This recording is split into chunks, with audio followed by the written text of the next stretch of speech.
Praise the lord. దేవునికి మన పట్ల ఒక అద్భుతమైన ప్రణాళిక ఉంది.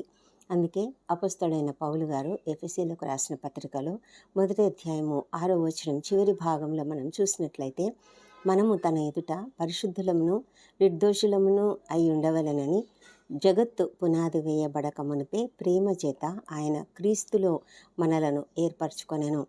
ఎంత గొప్ప దేవుడు కదా.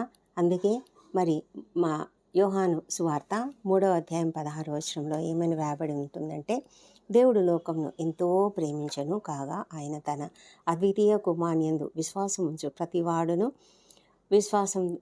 ప్రతివాడును నశింపక నిత్యజీవం పొందుకున్నట్లు ఆయన మనకు ఆ కుమారుణ్ణి అనుగ్రహించాడు.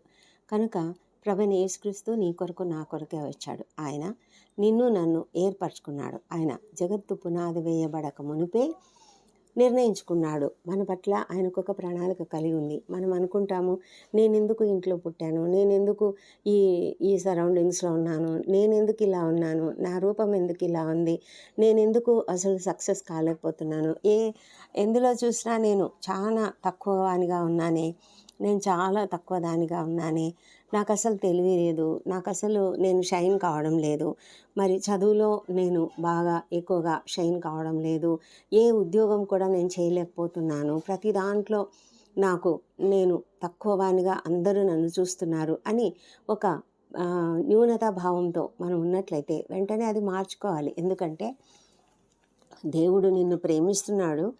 ఆయనకు నీ గురించి ఒక ప్రత్యేకమైన ప్రణాళిక ఉంది. ఆయన తన చిత్త ప్రకారము నీ ఎడల జరిగిస్తూ ఉంటాడు. కనుక మనము అలాంటి భావన మనకు కలిగినప్పుడు దేవుని సన్నిధిలో మోకరించి ప్రార్థించాలి. ప్రభా, నా గురించి నీ యొక్క ఉద్దేశం ఏంటి, దయచేసి నాకు తెలియజెప్పు. నాతో ఒక మంచి సంబంధం, నీకు నాకు మంచి సంబంధం కలిగి ఉన్నట్లుగా దినదినము నేను నీతో సన్నిహితంగా గడుపుతాను ప్రభా, నాకు సహాయం చేయి అని మనము నిత్యము ఆయనతో సంబంధం కలిగి ఉన్నట్లయితే దేవుడు తన యొక్క ప్రణాళిక నీ పట్ల ఏంటో చూపిస్తాడు. మరి దావీదు గురించి మనం ఆలోచించినట్లయితే, దావీదుని అందరూ ఏ విధంగా చూస్తున్నారు, మనల్ని గురించి కూడా చాలామంది రకరకాలుగా చూస్తూ ఉంటారు.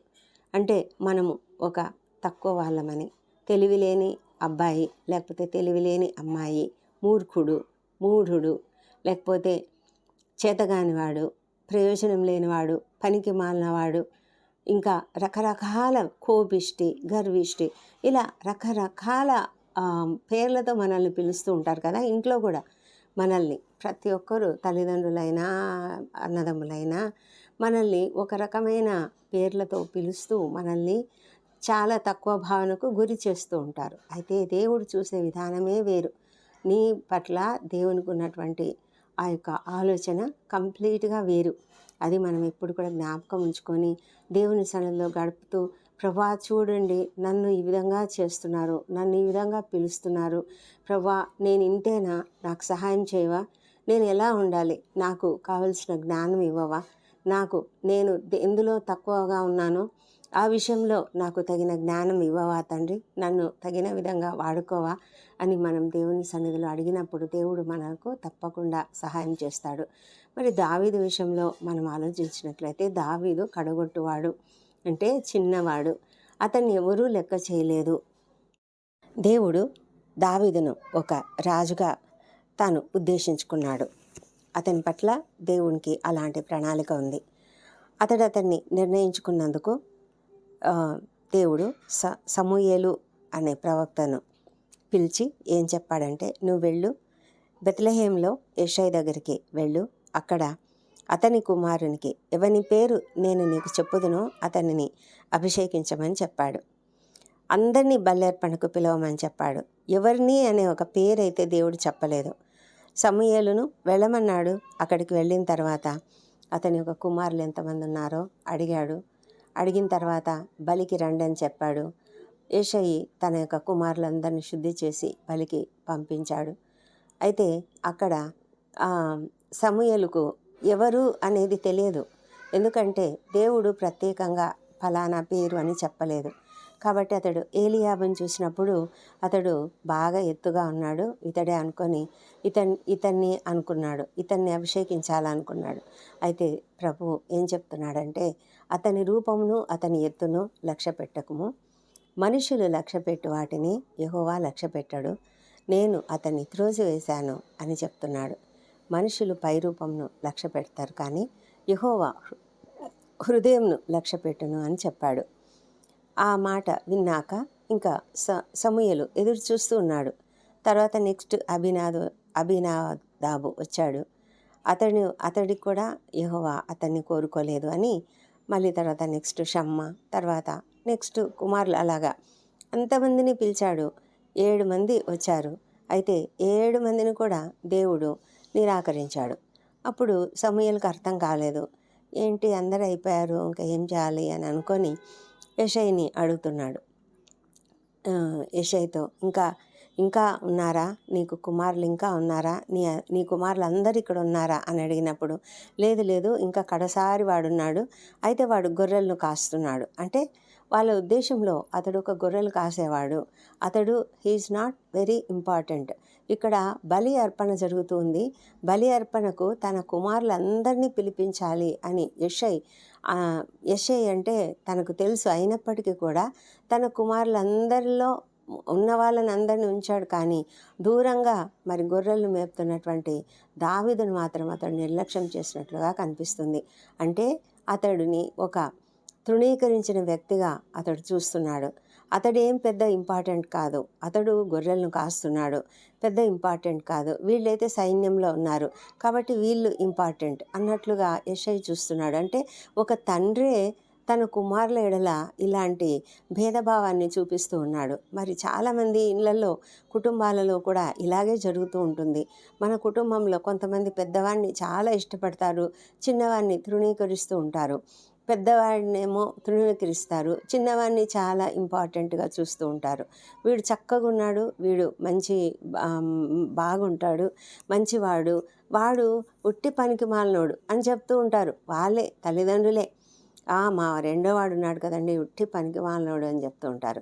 పెద్దోడైతే చాలా బాగా చదువుతాడండి, చాలా బాగా నేర్చుకుంటాడు, చాలా బాగా టైం స్పెండ్ చేస్తాడు, చాలా టైం మేనేజ్మెంట్ అన్నీ బాగున్నాయి. చిన్నోడు చాలా అల్లరండి, అల్లరి చిల్లరగా తిరుగుతూ ఉంటాడు అని ఈ విధంగా ఒకళ్ళు అంటే ఇద్దరిలో ఒక్కొక్కళ్ళకి ఒక్కొక్క రకమైన లక్షణాలు ఉంటాయి కదా. ఆ లక్షణాలను బట్టి మా తల్లిదండ్రులే వాళ్ళలో భేదభావాన్ని ఏర్పరచుకొని ఆ విధంగా చూస్తూ ఉంటారు. ఒక్కొక్కసారి తండ్రి ఒకరిని ఇష్టపడతాడు, తల్లి ఒకరిని ఇష్టపడుతుంది. ఆ విధంగా తండ్రి ఇష్టపడేవాడిని తండ్రి మాత్రమే బాగా ప్రేమగా అతనికి అన్నీ తెచ్చిపెడతాడు. తల్లి తనకిష్టమైనటువంటి కుమారుణ్ణి బాగా చూసుకుంటుంది, కానీ మిగతా వాళ్ళని చాలా నిర్లక్ష్యం చేస్తారు. అలాంటి మనస్తత్వము దేవునికైతే లేదు. దేవుడు అందుకే చెప్తాడు కదా, తల్లి అయినా మరుస్తుంది కానీ నేనైతే మరవను అని చెప్తాడు. అంటే తల్లిదండ్రులు కూడా వదిలిపెట్టవచ్చు, కానీ మరి దేవుడు మాత్రం మనల్ని వదిలిపెట్టే దేవుడు కాదు, మనల్ని నిర్లక్ష్యంగా చూసే దేవుడు కాదు. నీలో ఎలాంటి అవలక్షణాలున్నా, నీలో ఎంతటి బలహీనతలున్నా, నీలో ఎలాంటి మరి కొన్ని లక్షణాలు ఉంటాయి దేవునికి ఇష్టం లేనివి, అయినా కూడా దేవుడు నిన్ను ఏర్పరచుకున్నాడు కనుక ఒక సమయం ఉంటుంది నిన్ను బాగు చేయడానికి. ఆ సమయం కోసం ఆయన ఎదురు చూస్తూ ఉంటాడు. ఆయన తప్పకుండా నిన్ను ఆదరించి నిన్ను గొప్ప చేసే దేవుడు ఆయన తగిన సమయంలో హెచ్చిస్తాడు. తగిన సమయము అని దేవుడు ప్రతిసారి కూడా తగిన కాలము, తగిన సమయము, ఇవి రెండు కూడా ఆయన ఉద్దేశంలో ఆయనకు తగినవి. అంటే ఆయన తన యొక్క ప్రణాళిక చొప్పున ఏ సమయంలో ఎవరిని హెచ్చు చేయాలో ఆ విధంగా హెచ్చు చేస్తాడు. మరి దావీదును అంత తృణీకరించినటువంటి తల్లిదండ్రుల ఎదుట నుంచి మరి సమూయేలు పిలిపించాడు. లేదు, ఆ కడసారి వాడేవాడో ఆయన్ని పిలిపించండి అని చెప్పినప్పుడు ఆ పిల్లవాడిని తీసుకొని వచ్చారు, పిలిపించినప్పుడు అతన్ని లోపలికి తోడుకొని వస్తే అతడు ఎలా ఉన్నాడంట, ఎర్రనివాడు, చక్కని నేత్రములు గలవాడు, చూచుటకు సుందరమైన వాడునై ఉండెను. అతడు రాగానే ప్రభు తండ్రి అయిన దేవుడు సమూయేలుకు మాట చెప్తూ ఉన్నాడు, నేను కోరుకున్నవాడు ఇతడే, నీవు లేచి వానిని అభిషేకించుమని యెహోవా సెలవిచ్చాడు. అంటే అప్పుడు సమూయేలు కూడా స్టన్ అయిపోయి ఉంటాడు. ఇదేంటి ఇంత చిన్న పిల్లవాడు, చూస్తే చాలా సుకుమారంగా ఉన్నాడు, సుందరంగా ఉన్నాడు, ఎక్కడో గొర్రెలు మేపుకుంటూ ఉన్నాడు, అతడేమి ఎవరికి ఇంపార్టెంట్ కూడా అనిపించడం లేదు, ఇలాంటి వాడిని దేవుడు కోరుకున్నాడా అని ఒక రకమైన ఆశ్చర్యం కూడా అయి ఉంటుందేమో సమూయేలు గారికి. అయితే ఆయన వెంటనే దేవుని మాట చొప్పున అతనికి తైలపు కొమ్మును తీసి వాని సహోదరుల ఎదుట వానికి అభిషేకము చేశాను. నాట నుండి యెహోవా ఆత్మ దావీదు మీదకి బలముగా వచ్చిందంట. ఇంత గొప్ప సంగతి కదా! దేవుడు తాను ఎన్నుకున్నటువంటి బిడ్డని తగిన సమయంలో హెచ్చరించడం ప్రారంభిస్తాడు. ఈ రోజున, అంటే ఏ రోజైతే దావీదును దేవుడు అభిషేకించాడో ఆ రోజు నుంచి అతన్ని గొప్ప చేయడం మొదలుపెట్టాడు. చూసారా, ఆ తర్వాత జరిగిన సంఘటనలన్నీ కూడా సమూయేలు గ్రంథము 16వ అధ్యాయంలో నుంచి చూసినట్లయితే, ఆ తర్వాత 14వ అధ్యాయం నుంచి వచనంలోంచి చూసినట్లయితే, మరి సౌలు దురాత్మతో బాధపడుతూ ఉన్నప్పుడు మరి ఇతడు దావీదు యొక్క కుమారుడైన యెషయి యొక్క కుమారుడైన దావీదును పిలిపించారు. దావీదు చక్కగా సితారా వాయించగలడు అని చెప్తే అక్కడికి తీసుకువెళ్ళారు. అతడు సితారా పట్టుకొని వాయించినప్పుడు సౌలుకు పట్టిన దురాత్మ వెదలిపోయింది. ఆ తర్వాత గొల్యాతును చంపడం జరిగింది. ఆ తర్వాత ఫిలిస్తీయులను చంపడం, ఇలాగా అన్ని విధాలుగా మెల్లమెల్లగా క్రమక్రమంగా దావీదు హెచ్చింపబడుతూ మరి దావీదును ఎంతగా దేవుడు అతనికి శిక్షణనిచ్చాడు. తాను పారిపోతున్న సమయంలో అతనికి ట్రైనింగ్ ఇచ్చాడు. ఆ విధంగా దేవుడు అతన్ని అద్భుతంగా వాడుకున్నాడు. దేవుడు అతనికి ఒక రాజు అయ్యేదానికి అవకాశం ఇచ్చి మరి అతనిని ఒక గొప్ప రాజుగా, మరి అతని సింహాసనాన్ని శాశ్వతమైనటువంటి సింహాసనంగా స్థిరపరచడం జరిగింది. దేవుడు మనల్ని ఆ విధంగా చేయాలని ఆశపడుతూ ఉన్నాడు. నీ పట్ల దేవునికి అలాంటి ప్రణాళికనే ఉన్నది. మనము ఇప్పుడు కూడా ఆలోచించొద్దు, మనలో మరి నాకున్నటువంటి బలహీనత ఇది, నేను సరిగా మాట్లాడలేను, నేను సరిగా ఏ పని చేయలేను, నాకు అసలు కోఆర్డినేషన్ లేదు, నేను సరిగ్గా ఏది కూడా ఆలోచించలేను, నేను సరిగ్గా టైం మేనేజ్ చేసుకోలేను, నేను సరిగా ఏమీ చెప్పలేను, నా యొక్క చదువులో నేను అంతంత మాత్రంగా ఉన్నాను అని ఈ విధంగా ప్రతి విషయంలో కూడా మనము ఆలోచించుకుంటూ ఉన్నట్లయితే దేవుడు ఇదేనా నీకు ఒక వాగ్దానం ఇస్తున్నాడు. దేవుడు తన కొరకు నిన్ను జగత్తు పునాది వేయబడక మునిపే ఏర్పాటు చేసుకున్నాడు కనుక ఆయన నిన్ను తప్పకుండా తగిన సమయంలో హెచ్చిస్తాడు. మరి గిద్యోను విషయం కూడా చూసినట్లయితే, గిద్యోను తనను తాను ఎలా చూసుకుంటున్నాడో తెలుసా? అతడు అంటున్నాడు, నేను అల్పుడను, నాకు అసలు ఏమీ చేత కాదు. అతడు అంటున్నాడు, నా కుటుంబము మనష్షే గోత్రంలో ఎన్నికలేంది, నేను చాలా తక్కువ వాడను, నేను బలహీనుడను, దేని సహాయం చేత నేను ఇశ్రాయేలును రక్షింపగలను, నేను నా పితరుల కుటుంబంలో కనిష్ఠుడను అని ఈ విధంగా చెప్పుకుంటూ పోతున్నాడు. తన యొక్క బలహీనతలనే ఏకరువు పెడుతున్నాడు. మరి మోషే కూడా అలాగే అన్నాడు కదా, నేను మాట్లాడలేను, నాకు మాటలు సరిగా రావు, నేను బలహీనుణ్ణి, నాకు మాట నేర్పరితనం లేదు, నేనెలా ఇశ్రాయేలీయులను విడిపిస్తాను ఫరో చేతిలో నుంచి అని. అయితే దేవుడు ఎలా చూస్తున్నాడు? మోషేను ఒక గొప్ప విడుదల చేసే నాయకునిగా చూస్తున్నాడు. అతడు సాత్వికుడు అని దేవునికి తెలుసు కనుక దేవుడు మోషేను ఒక గొప్ప నాయకుడిగా ఎన్నుకున్నాడు.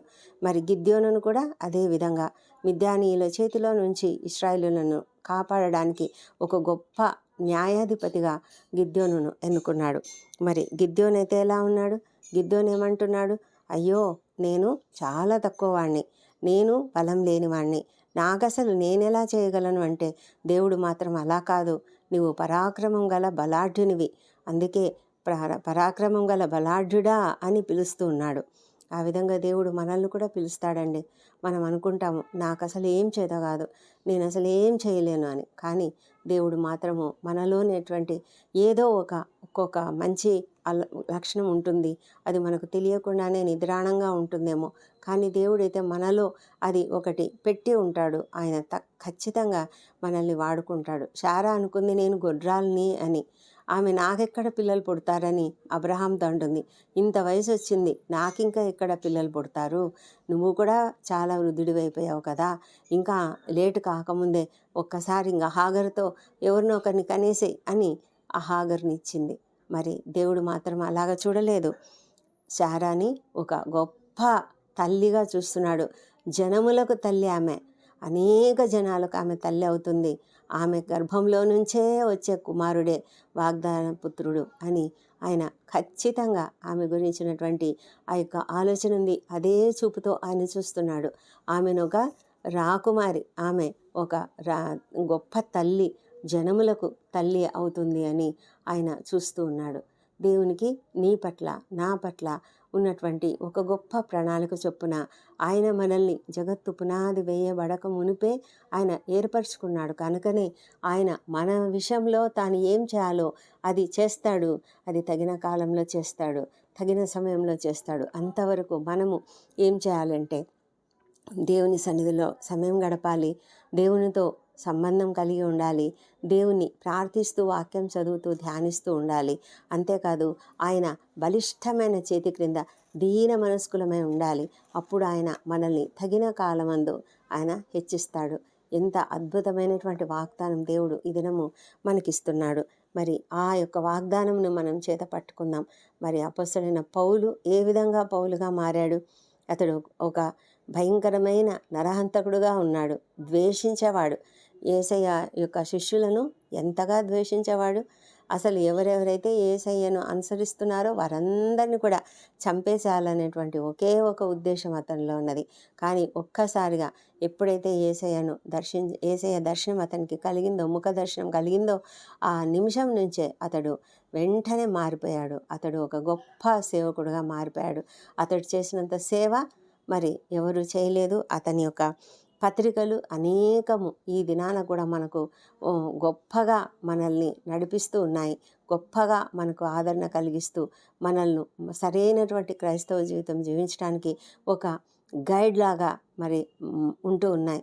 ప్రవీణ్ యేసయ్య బోధలు ఎంతగా అందరినీ ప్రభావితం చేస్తాయో, అదేవిధంగా అపొస్తలుల బోధలతో పాటుగా అపొస్తలుడైన పౌలు గారి బోధలు కూడా ఎంతో అద్భుతంగా అందరినీ ప్రభావితం చేస్తూ ఉన్నాయి. ఆ విధంగా మరి దేవుడు ప్రతి ఒక్కరిని ఎన్నుకున్న ఆ విధానాన్ని మనం జ్ఞాపకం చేసుకుందాము. నీ పట్ల, నా పట్ల కూడా దేవునికి ఉన్నటువంటి ఆ అద్భుతమైనటువంటి ప్రణాళికను మనము జ్ఞాపకం చేసుకొని ఆయనకు మనల్ని మనం అప్పగించుకుందాం. ఆయన సన్నిధిలో మనల్ని మనం తగ్గించుకొని ఆయన చేతి కింద, బలిష్టమైన చేతి కింద మరి దీన మనస్కులమై జీవిస్తూ ఉన్నట్లయితే దేవుడు మనకు ఒక దినము తన యొక్క ప్రణాళికను చూపించి మనల్ని ఆ విధంగా హెచ్చిస్తూ గొప్ప చేస్తూ మనల్ని సరైనటువంటి రీతిలో తన కొరకు వాడుకుంటాడు. దేవుడు ఈ కృపావార్తను దీవించునుగాక. ప్రార్థించుకుందాం. పరిశుద్ధుడైన దేవా, సర్వశక్తిమంతుడా, అవును తండ్రి, నీవు మమ్ములను జగత్తు పునాది వేయబడక మునిపే ఏర్పాటు చేసుకున్నావు ప్రభా. తండ్రి, మాకు సమస్తము మేలు కలుగుటకై నీవు మమ్మల్ని ప్రేమిస్తున్నావు, మేము నిన్ను ప్రేమిస్తున్నాము కనుక సమస్తమును మా మేలు కొరకు సమకూడి జరుగుతున్నాయి, నీవు జరిగిస్తున్నావని మేము నమ్ముతూ నీకు స్తోత్రం చెల్లిస్తున్నాము. ప్రభానైనా మాలోని బలహీనతలన్నీ కూడా నీవు చూడవు, కానీ మాలో ఉన్నటువంటి మంచి లక్షణాలని మీరు చూస్తారు. ప్రభా, మమ్ములను నీ గొప్ప సేవ కొరకు వాడుకోవాలని ఎంతగానో మీరు ఆలోచిస్తుండగా ప్రభా, మీ ఆలోచనకు, మీ ప్రణాళికకు తగినట్లుగా మేము జీవించడానికి మాకు సహాయం చేయండి. అవును తండ్రి, మీ యొక్క ప్రణాళికలు ఎంతో ఉన్నతమైనవి, మీ ఆలోచనలు ఉన్నతమైనవి, మీ మార్గములు ఉన్నతమైనవి తండ్రి. మేము వాటిపైన మాత్రమే ఆధారపడాలి.